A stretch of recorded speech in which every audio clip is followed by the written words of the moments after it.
नमस्कार, नम्रताज रेसिपीमध्ये आपले खूप खूप स्वागत। आज आपण अगदी रेस्टॉरंट स्टाईल बीन्स मसाला करी घरच्या घरी कशी बनवायची हे पाहणार आहोत। अगदी नवशिकेही सहजतेने बनवू शकतील इतकी सोपी व तितकी चविष्ट अशी रेसिपी मी तुम्हासोबत शेअर केली आहे।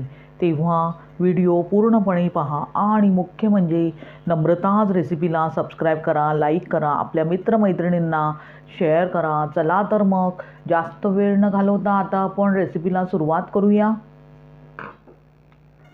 प्रथम मी गॅसवर एक कढई गरम करत ठेवली आहे। त्यामध्ये 2 चमचे तेलही घातले आहे। तेल गरम झाल्यावर लगेचच पाव किलो प्रमाणात फरसबी धुवून बारीक चिरून घेतली आहे, ती त्यामध्ये घालायची आहे आणि 2 ते 3 मिनिटे मीडियम फ्लेमवर अगदी नरम होईस्तोवर भाजून घ्यायची आहे। आता फरसबी भाजून नरम होईस्तोवर फरसबी खाण्याचे फायदे पाहूया। फरसबी खाल्ल्याने डोळ्याचे आरोग्य सुधारते, शिवाय हृदयाचा धोकाही कमी होतो, पचनासंबंधी समस्या सोडविते व शरीरातील विषारी द्रव्ये बाहेर टाकण्यास मदत करते। शरीरातील पेशी व पाण्याचे प्रमाण नियंत्रित करण्यास मदत करते। म्हणूनच फरसबीचा आपल्या आहारात पुरेपूर वापर करावा। साधारणतः 2 ते 3 मिनिटांनंतर आपण पाहू शकता फरसबीचा रंग बदलला आहे। आपल्याला इतपतच फरसबी भाजून घ्यायची आहे, ती आता आपण एका ताटात काढून घेऊया। त्यानंतर गिरवीसाठी मी एक मिक्सरची भांडी घेतली आहे। त्यामध्ये 1 तमालपत्र, 2 हिरवी वेलची, 2 दालचिनीचे तुकडे, 1 लाल मिरची, 10 लवंगा, जावित्रीचा 1 तुकडा, 1 चमचा तीळ व 1 चमचा मगजबी हे सर्व साहित्य मिक्सरच्या भांड्यात घालायचे आहे आणि प्रथम सुखेच वाटून घ्यायचे आहे। आपण पाहू शकता सर्व मसाल्यांची जाडसर भरड तयार झाली आहे।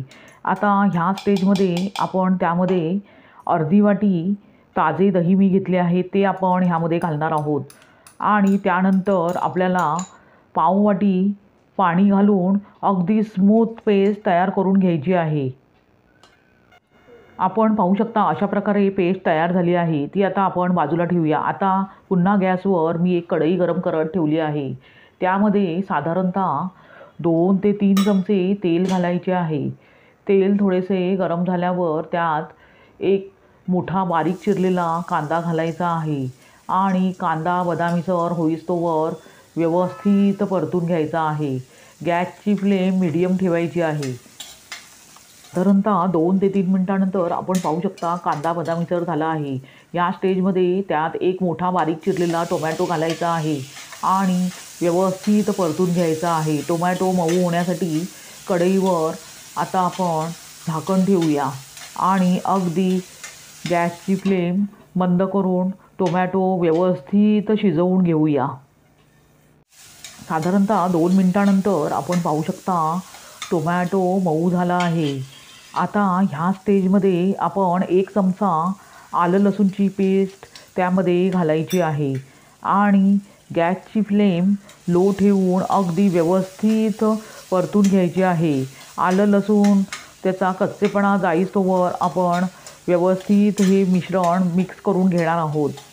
त्यानंतर आपल्याला जे आपण पावडर मसाले घेतले होते त्यामध्ये 1 चमचा धनेपूड, अर्धा चमचा गरम मसाला, पाव चमचा हळद व अर्धा चमचा लाल तिखट हे सर्व पावडर मसाले आपण आता ह्यामध्ये घालणार आहोत आणि गॅस मंदच करून व्यवस्थित परतून घेणार आहोत। पावडर मसाल्यांचा कच्चेपणा पूर्ण जायला पाहिजे इतपत आपण हे मिश्रण परतून घ्यायचे आहे। आता पावडर मसाले करपू नये म्हणून त्यामध्ये साधारणतः पाव वाटी पाणी घालायचे आहे, त्यामुळे आपले मसाले करपणार नाहीत आणि अगदी व्यवस्थित मसाला पूर्णपणे शिजला जाईल। आता मसाले पूर्णपणे एकजीव झाले आहेत। ह्या स्टेजमध्ये कढईवर झाकण ठेवायचे आहे आणि साधारणतः मिनिटभर एक वाफ येऊ द्यायची आहे, त्यामुळे सर्व मसाले पूर्णपणे एकजीव होतील। साधारणतः 1 मिनिटानंतर आपण पाहू शकता मसाला पूर्णपणे तयार झाला आहे। आता ह्या स्टेजमध्ये आपण त्यामध्ये चवीनुसार मीठ घालणार आहोत आणि पुन्हा चमच्याने व्यवस्थित एकजीव करून घेणार आहोत। आता मीठ पूर्णपणे मसाल्यामध्ये एकजीव झाले आहे. आता ह्या स्टेजमध्ये जी मिक्सरमधून आपण ग्रेव्ही तयार करून घेतली होती ती आता आपण ह्या मसाल्यात घालूया आणि व्यवस्थित एकजीव करून घेऊया. त्यामुळे जे ग्रेव्हीसाठी आपण कच्चे मसाले वापरले आहेत तेही पूर्णपणे शिजतील. साधारणतः 1 ते 2 मिनटानंतर आपण त्यावर झाकण ठेवायचे आहे आणि साधारणतः 2 मिनटे ही ग्रेव्ही पूर्णपणे शिजवून घ्यायची आहे. 2 मिनटानंतर आपण पाहू शकता ग्रेव्ही पूर्णपणे शिजली आहे. आता ह्या स्टेजमध्ये आपण भाजून घेतलेली फरसबी ती त्यामध्ये घालणार आहोत आणि पुन्हा फरसबी पूर्ण ग्रेव्हीमध्ये एकजीव करून घेणार आहोत. गॅस आता मंदच आहे. आपण पाहू शकता मसाल्यात फरसबी पूर्णपणे एकजीव झाली आहे.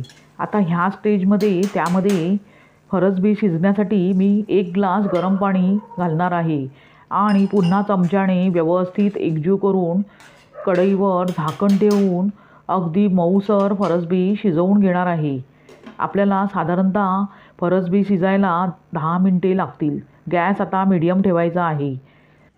साधारणतः 10 मिनटानंतर आपण पाहू शकता भाजी पूर्णपणे तयार झाली आहे व त्यातील पाणीही आटले आहे. ती आता आपण सर्व करूया.